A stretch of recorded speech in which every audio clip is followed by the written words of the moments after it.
Welcome, Black. Welcome, Black. Intro. Welcome, Black, to Black Around the World. It's our new space that Queen and I have created. We come together. Queen and I actually we lived in Tulsa together, but we were acquaintances. We recently connected when I moved to Ghana and she's stateside, but we came together over social media and really wanted to create a space where we can have conversations that connect, enlighten, heal, and build community amongst Black people globally. So that's what we're doing here today. I'm Ray. I'm Queen. Let's go ahead and get started. Queen, let us know how you're doing. Have you had any recent moments in community? Man, I don't even know if I've been out in the community. I feel like I've been a homebody for the past couple of days because it's freezing. Dallas, one day I woke up and it was just super cold. And so, when it starts getting cold, you start hibernating. But, being with family every day, that is the best sense of that joy and love you get from community. So I've been here with my kid, it's Thanksgiving break. My father, he says hello. Hey, Dad. He's on the show. Yeah, but community is family for me right now. What about you? It's interesting because I see your outfit. Obviously, it's much different than mine. It's hot out here. And I'm not looking forward to returning to the cold. I'm not looking forward to that. So we'll see how I survive when I head back to the States here pretty soon. I don't even have a concept of Thanksgiving. I saw people eating turkey on the internet recently, and I was like, "Is Thanksgiving, has it passed?" Like being not in the States, it's great, but like looking, I'm like, so has it passed? No, it's coming up, but yeah, we gotta our tradition. I saw people eating turkey already, and I was like, "Oh, did I miss it?" Yeah, but folks are doing it for the gram. It's not real life. They're doing it for the gram. Got you. My recent moment in community was really, I haven't been well. I said that last week. I'm still recovering from various things. And I was gonna push myself to go out. And my moment in community was my community telling me to rest. Like multiple people was like, wait, she's going where? She's doing what?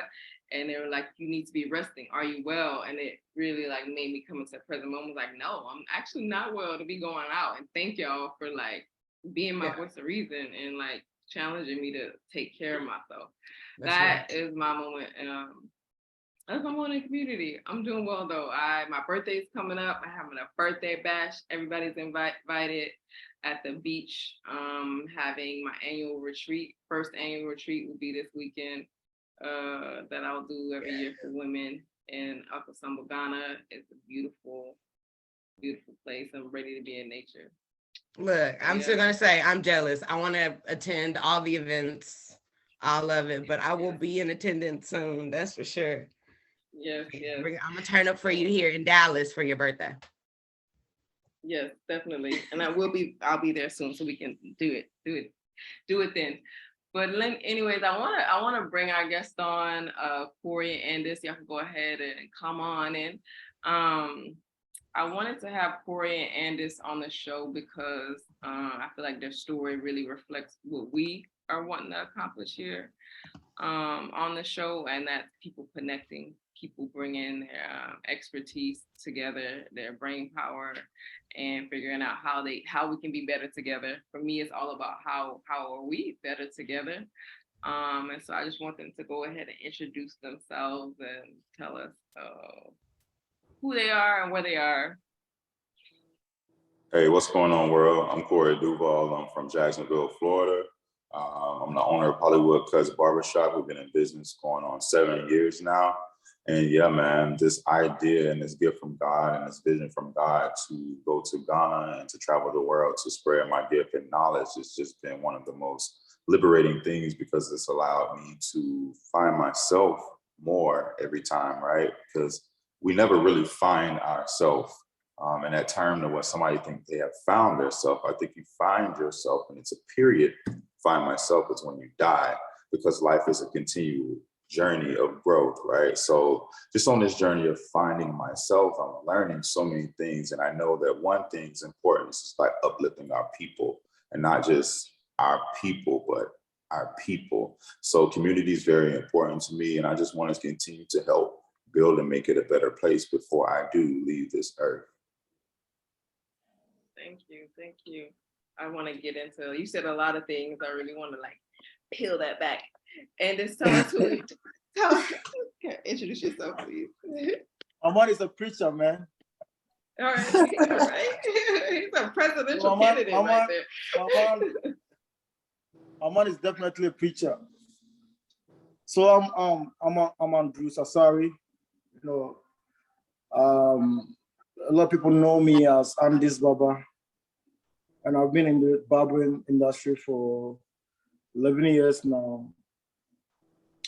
And we try to change, the narrative, and we try to change how people see the industry, and we try to bring smile to our people's faces. And the little that we can give out, we're trying to do it and to change, how people see our industry here, and then how to make people get our craft, what we know, and then let them also feed their families. So basically what I love to do is to train a lot of people. So, as you see me, with Corey Duval to get the Barber Summit in place is about, having a true connection that we both have this on the same page, that we want to have trained people to become professionals. And wait. On the same page. I'm sorry. Well, I really want to know who y'all are before, because I want to get to that, but I want you to tell me before you met Corey, before you're barbering, before you're on the BBC, who is Corey, who is Andis, and what led y'all to being where you are, what went into this even vision of what the reality that you're living today. How'd you get into barbering? If y'all could tell me that, like, tell me your story. Okay.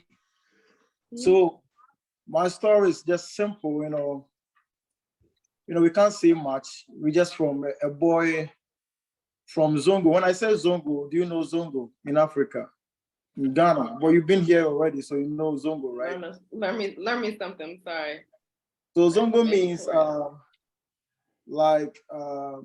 very mud area, like the mud area, places that, you can say that nothing best or nothing good will come from that place.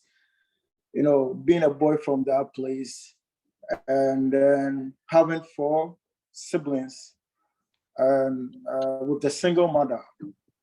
My dad passed away, at the age of 14 years, so I couldn't get a chance to see him very well. And then, I'm a guy who don't have a classmate though. When on a school level, I don't have a classmate. I don't have someone I would say that I've been in a class with. I just completed junior high school. That was a lower grade in our school system. And then my mom took me to the artist shop to learn how to do artists, drawing and everything. So I get to learn drawing arts field around 2006. And then we came back to this barbering game around 2011 because of, the art wasn't paying much. The art was not paying much because of the Chinese were bringing digital print here in Africa. So when you get to do the arts, you won't get the revenues that you want easily. It won't come faster. And, being a boy in the family, you have to feed home. So you need a job that can sustain, a job that can pay you every single day. So, with God and everything, we pray to God to give us a job that we can, get food on the table every day. So we get a vision to become a barber. So since 2011, a friend of mine introduced me to one barber from, La Paz, it's in Accra. So you don't get to know the place. So I get to learn it from him since 2011. And one thing about me is whatever I set my mind to do, I just do it from all in all. I go all out with it. So I've been serious with it, and then I'm here. I'm here now. it's been up and downs, but you can't complain. Everywhere is problem. So you just have to, focus on whatever you have right now and then make it work for you, yourself, and the people that you want to change. So, it's been up and downs, the downfalls, the tears, the things that you will go through is so much pain, but you can't just give it out like that because a lot of people are going worse pains than you. So, mostly I don't want to go into deep about how I get to learn my thing because I feel like whatever you do, it's like you are writing a story. So whatever you pass through, is something. Is a step for you to learn something so that you can also help others to also know that no, they don't have to go through the same process that you've been through. They have to just come and then they will just pick from a level that they don't get so much pains before they get food to eat. So my interest and my love and my passion is to train a lot of people when I see them on the street and they don't have I basically my passion is to train a lot of people for free. That's what I mostly do. So that's the way I get to meet Corey. So the way I get to meet Corey is one day I was in the shop at my place at Legon campus, University of Ghana, basically. I was working and this white woman, working the shop, and then he saw an art. I'm an artist, so most of my shops I do art in. I have this lion that I draw there. And he said, no, he liked the painting, right? So this one, you say, I like your art. I'm a fan of art. And I have a friend in Florida who is an artist, who is a barber, and he wants to come to Ghana. So I will introduce you to him so that you guys can link up. And so the time he comes, you become friends. So he said, I said, oh, why not? So I'm cool with that. So he just linked me Corey's Facebook name, and then I follow Corey. And it was a joke. It was like, oh, we kind of, praying around. Oh, I'll be coming to Africa. So yeah, bro, we come to Africa because, you have to come and then experience how it is. And so I'll be coming. And I have a numerous of people that they're saying they are coming to Africa, but none of them make it possible here. But as I meet Corey, he said, I'll be coming. Within a twinkling of an eye, within 3 months, I see Corey in Ghana. He came to Ghana. We talked about the whole plan to bring Barber Summit. And one thing I do appreciate about Corey is that whatever I say that we should do, he sees it to be possible. Because, taking a flight from US down here without coming to train people for free and getting a space, what was the name, a venue. You pay for the venue, and then you'll be training people for free. It's something that people here won't do. You understand? So I always appreciate him on that level because spending that money, you can use that money to invest in your business there, or you can use it to do different else thing. But as we both click because we have the same aim to do more for the people. So I think that's how I meet Corey, and I think we have that connection that we want to help people. So I think that's how I meet Corey, and then I get to meet you too through through Megan. I was gonna say that Megan. I met thank you for sharing that with me. I met Andis back in the day here in Accra, a few like early in the year, and my friend had a vision for a hair event, and she met Andis on the internet, and he just was super supportive of her vision. It was her first event, and he came to support. He participated, did this dope haircut. He cuts haircuts, faces in the back. I think he did who was it? Angela Davis. He did Angela Davis and somebody's hair for the event. But I loved his story, and just seeing how he wants to show up. He wants everybody to win. Whoever's around him, I feel like he wants everybody to win. I'm sure Corey, you can agree with that. Right. Corey, tell us about your story, how you got to barbering, doing what you're doing. All right. So long story short, my barbering career actually started before I even realized that it started. Thanks to my granddad, rest in peace, who gave me my first pair of clippers when I was 15. This was like 26 years ago. I ain't got to tell y'all my age, but if you're good with math, then you know it. My barbering journey started 26 years ago when my granddad gave me my first pair of clippers. I did not know I was going to be a barber. Just started out as something like, hey, you guys need to cut your own hair. My parents was not, taking us to the barbershop anymore. So this started my journey. I used to mess my head up. I used to mess my cousin's head up. Anybody who got close to them clippers, I used to mess them up. I started with one pair of clippers. So this was adjustable pair of clippers. They were super sharp. So I used to have to fade and do the line with like one clipper. And fast forward with a journey of just trying to find myself, right?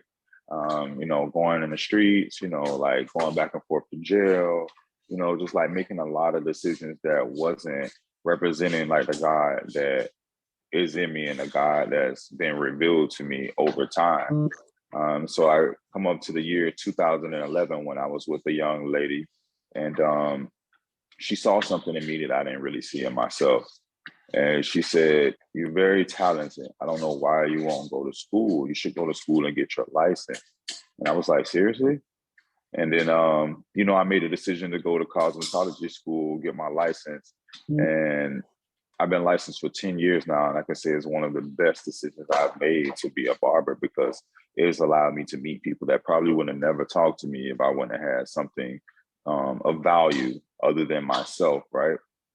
And so that's how my journey of being a barber began. And I can say, going and being a shop owner going on 7 years is just something that, like I never would imagine that I would impact thousands and thousands of people's lives through my gift. So that's how I became a barber, and how I met Andis was literally just like he said. It started out as a joke. I met him through a good friend, Trish. We talked for like 2-3 hours on the phone one day. And then I'm like, I'm coming over there. He's like, yeah. So we talked, we planned it out. I started looking at flights, and next thing you know, I went to Ghana by myself, and once I touched down, I was just like, yeah, this is a piece of me, and I'm gonna come back. And then I went back, and then I went back, and then I went back, and then I went back. So I've been to Ghana like 5 times going on. This is going on my 6th visit. And I can just say, it's a life-changing experience. I love that. All right, thank you for sharing that. And I met you on one of those trips. I think you were here for the Ghana Barber Summit, which y'all have every July, is it? Every year. We're moving it though out of the rainy season. Okay, gotcha. Moving around when needed. But so you came here, was on the first trip y'all had the vision for the Ghana Barber Summit. Tell me about how that came into fruition, and what is the Ghana Barber Summit, and what is that y'all are trying to accomplish? I actually got the vision when we were on the phone. God showed me very clear. He showed me everything so clear. And that was just it. That was just like the birth of it. So the Ghana Barber Summit, the whole goal of it is to build a gap and bridge a gap between licensed professionals in America and people in Ghana who want to strive to be a licensed professional. And I know that there's not an opportunity for them to, barbers, not cosmetologists, there's not an opportunity for barbers to become licensed, internationally recognized licensing. There's nothing in place. There's not a curriculum in place. However, there is something being worked on at this moment, but there's not a curriculum or anything in place that gives barbers the opportunity to be able to gain that knowledge, to take and travel the world to earn higher income, and to be able to take care of their families back home. So that was the whole purpose of the Ghana Barber Summit. It's just to give us an opportunity to be able to educate and build up a community on that side. And in retrospect, the other blessing of it is giving barbers from America opportunity to experience culture, community, and to get out of their own way, because I know in America, we're also entitled that we have to see something else to realize how blessed we are. When you see somebody who has a lot less than you have and is doing a lot more than what you are doing, that wakes you up. Like that really, really wakes you up when you say like, wow, this community is very resilient. They don't stop. How can I take this back? How can I show other people what's going on in the world? So that was the whole reason of the Ghana Barber Summit. And I'm so thankful that I had the number one, not only barber in Accra, not only the number one barber, but it allowed me to meet my brother, because he stood in the pain for me in some times in life to where you say, you know, things get a little dark. He's been there for me, you know, when it's time I'm breaking down, you know, shedding tears, going through life's pains. He's been there and we've been there for each other. So not only that, I just appreciate that opportunity to build relationships. I love that. How long? I'm sorry, Andis, were you gonna go say something? I was gonna say how long. You said that was back in 2011 when y'all connected? No, 2020, 19.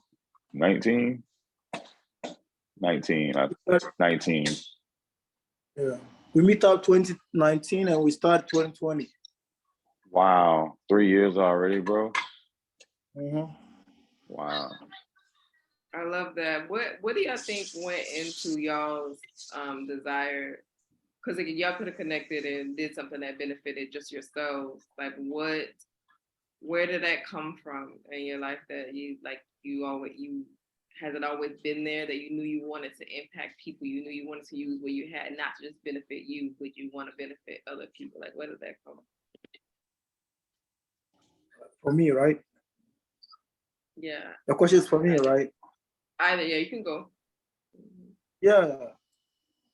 The desire is, I don't want people to go through the pain I've been through.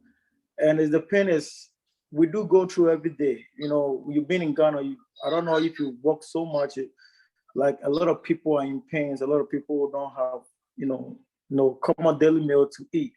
So what I mostly don't want to see is to see someone suffering. So the little bit of gift that I have, that I can train someone to know it, so that he personally can also put food on the table for the families and others. I said, no, why should I charge the person for to be trained before? Because when you charge them, they don't have the money to pay. You understand? So you just have to just give them for free. You know, you just can't train someone for free in the States. You have to charge them. You know, people are charging $2,000, $5,000 just to train someone, to know how to do barber. But, you know, I just give it out for free. In here in Ghana too, people are charging people before they get them trained. But I don't see in a way that I have to charge them to get them trained, because a lot of people. Have you been in a situation that you want to do something, but you don't have money to do it? You really want to do something, but you don't have money to do it. You know, that feeling that I can be like this person, but I don't have money to attain this thing or to learn this thing. That feeling will get you cry all day. So I've been there, and I know how it feels like. So my own was a miracle for me to get money to pay for my training session. That one was like a token of money that a person charged me, but I wasn't having any. I wasn't having penny. But then it went through a miracle for me to get, the money to pay for my boss to train me. Let me tell you how the miracle works. Before I was an artist. As I was being the artist, I did a soundboard. Around the roadside. So the time comes that I want to get trained as a barber. And the guy said, oh, I should bring some, 200 cedis before he trains me, right? Mm-hmm. So I wasn't having penny. I wasn't having anything on me. So what happened is I prayed to God that if this work is for me, he's supposed to give me money. Anyway, anyhow, he's supposed to give me money to get this work, get to learn this work, right? So I was just there, and I get a call from someone. He says, "Oh, we need a banner, we need a sticker, just to write, in case of careless driving, call this number. We want to paste it on our car." And this my soundboard. I've been on the roadside abundantly for like years. No one have called me for, for business. I've posted there. No one has been calling me.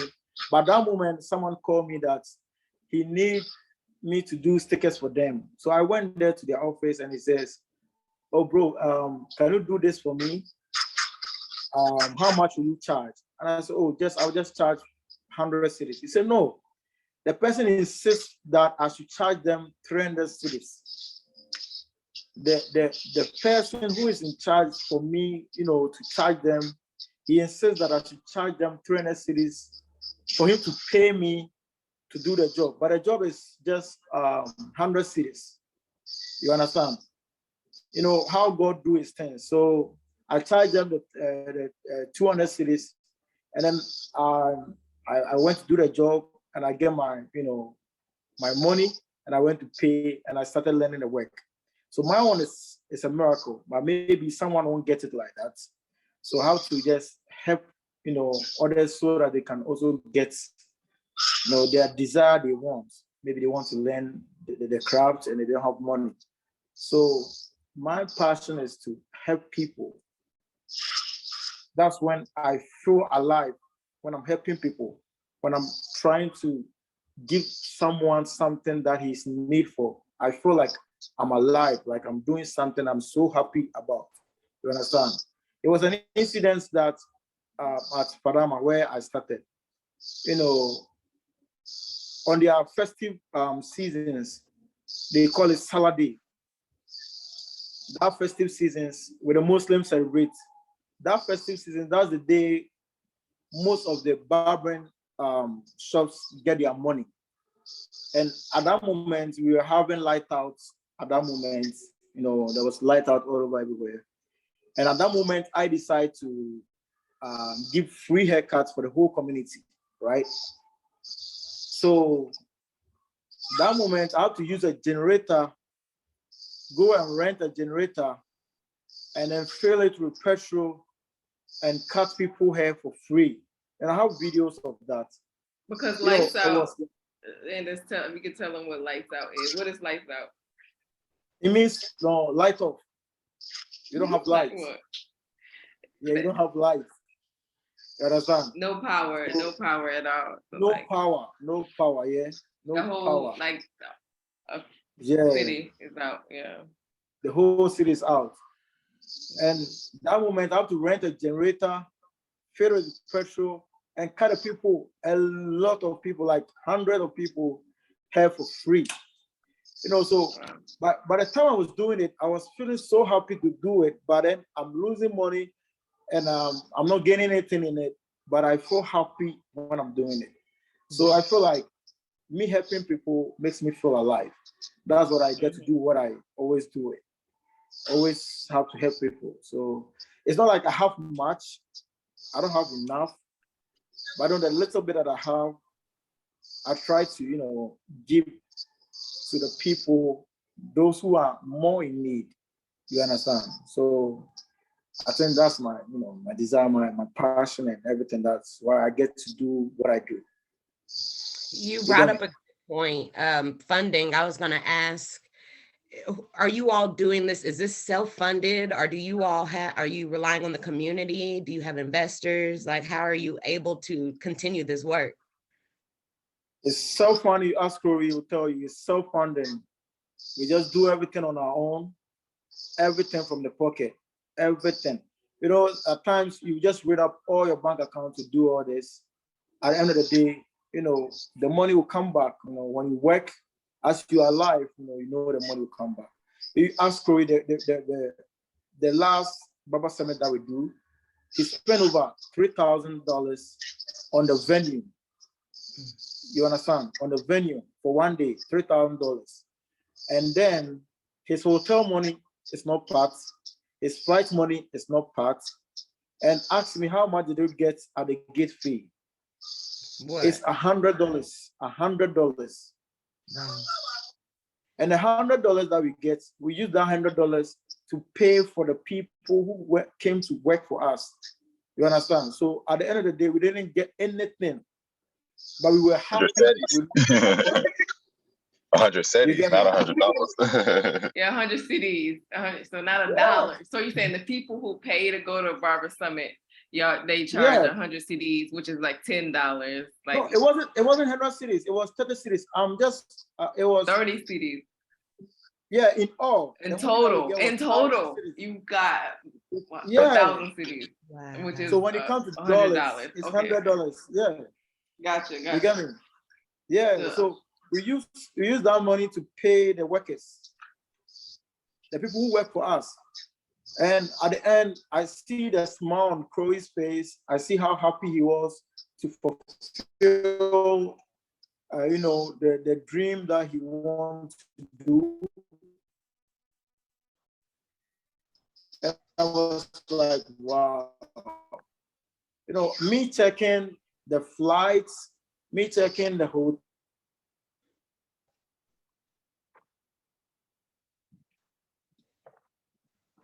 the Airbnb, me checking La Palm Beach Hotel. We were happy. We were happy that we make it happen. You understand? So I think it's passion. I think it's God given, something that we're passionate about to do. Thank you. I don't know if you can chat, Corey, if it's safe for you, but Andis was saying how seeing the smile on your face. So what's been the fruit of y'all's efforts? What have y'all seen, come out of those efforts and that investment, those personal investments of financially and well, financially, I'm gonna tell you, just be real, there hasn't been any. And just this last trip, this last trip when I talked about earlier about just bringing other people along for the journey. My kids were supposed to go with me on this last trip, and I prepaid for everything for my kids to come on the trip. And if going to Ghana, between the shots that are $300 a piece, between the visas that are $200 a piece, between Airbnb, $1,400 flights a piece. Their visas did not come until the day after we left or was supposed to leave. So my trip cost me easily over $10,000 to come to Ghana last time. So the financial reward hasn't been there. But like Andy said earlier, at the end of the event, I smiled. And I shed a few tears. I ain't gonna lie. I shed a few tears because at that moment, I realized it was beyond me. When I seen all these barbers in the room, you know what I mean? I seen that I had photographers in the room. I seen DJs. I seen like all of these people come together. I seen everybody was just happy. We didn't get the numbers that we wanted, but it was an impact that was there. And when I saw that these people were happy from a decision that I made and a vision that God put into me, that's when I realized that this thing is huge. So what has came out of it, there have been a lot of big companies looking at it. There have been a lot of people wanting to be involved from my community here back in the United States. There's just been kind of like an eye-opening thing. So I think that, like long-term is definitely going to be something that it was going to be easier on our pockets. But the impact, right? The impact just from some people say, hey, man, I've never been to Africa before. How do I do this? Like, who do I talk to? Like, what do I do? And, like, everybody who asks that, I say, I know a person over there. Just let me know when you get over and I'm going to connect you with them. And the person is Andis. Like, for real. Like, for real. So I think all in all, like, the long-term goal is still the long-term goal. And one day it will bless us financially.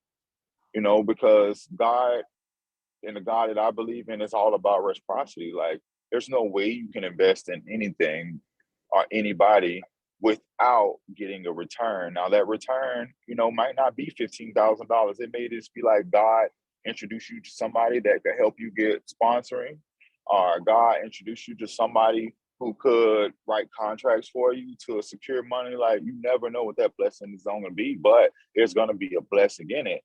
And I think that is a great feeling in all. Absolutely. I love all of that. I agree. I mean, you don't get anything if you don't put anything into it.